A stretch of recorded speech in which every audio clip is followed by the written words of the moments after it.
And I was having this conversation with another athlete recently about when you have crappy conditions, when things just aren't in your favor, it's really easy to completely like fall to those conditions and just go, well, today's not my day and I can't do this. And this is no way going to be, I'm able to put in a good performance.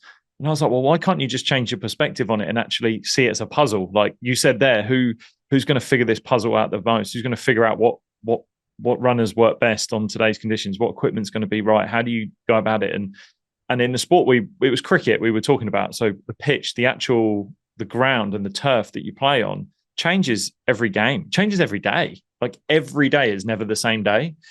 So I said, like, instead of just going, oh, well, today's not my day, then why not just actually see it as like this fun little challenge and puzzle that you've got to figure out? And that actually is just a different form of you showing how good an athlete you are, because you're showing a different skill set, which is my ability to, I think when people say, oh, your ability to adapt, like, well, what does that look like? Yeah. My ability to adapt would be my ability to figure out this puzzle, which are these crappy conditions, that instead of me just being complacent and saying, oh, well, these conditions don't work, I'm actually going to figure this out. I'm actually going to try and find a way to get to the result that I need, which is a good run, a good result, a good game, whatever it might be. Yeah, for sure. And I think it's also a confidence thing too, like to confidence and maybe a trust thing where you're trusting you're just made the right decision and you can't keep thinking on it. And, you know, these are the runners you decided on. And as soon as you pull them out at the track, you can't go back and change it. So I think it's, you figured out the puzzle, you tell yourself you figured it out, you put it on your sled and kind of forget about it, because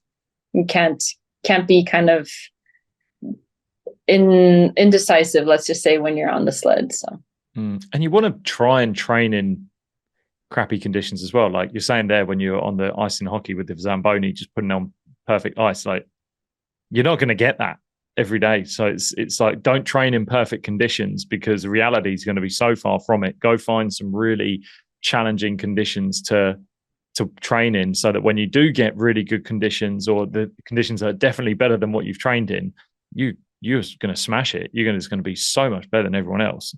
Yeah, but I think exactly. I see a lot of people trying to look good in training and be like, oh, well, I feel good in training, feel good. And then there's no sort of failure. There's no sort of for sure messing it up and it being ugly, because that's reality.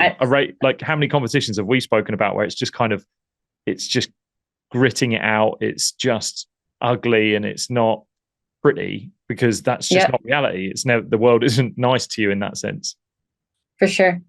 I think there's a limit to that in our sport, in the sense of if it's snowing a lot or if the ice is really crappy, it changes. Like we can go, it doesn't seem like a lot, but it is a lot in our sport. We can go anywhere from 2, 3, 4, 5 seconds slower than normal conditions. And in that case, the pressure changes and how you're steering the corners changes. So at that point, it's like, okay, is it really worth even taking a run in this ice condition? Because we're never going to be racing in this.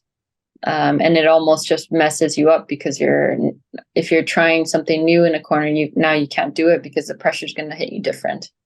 Yeah. So there's limits to it as well, but yeah, for sure. Hey, if you've enjoyed that video, then you can click right here to watch the full unedited version of that episode. Also, don't forget to subscribe to this channel by clicking the button below. I'll see you soon.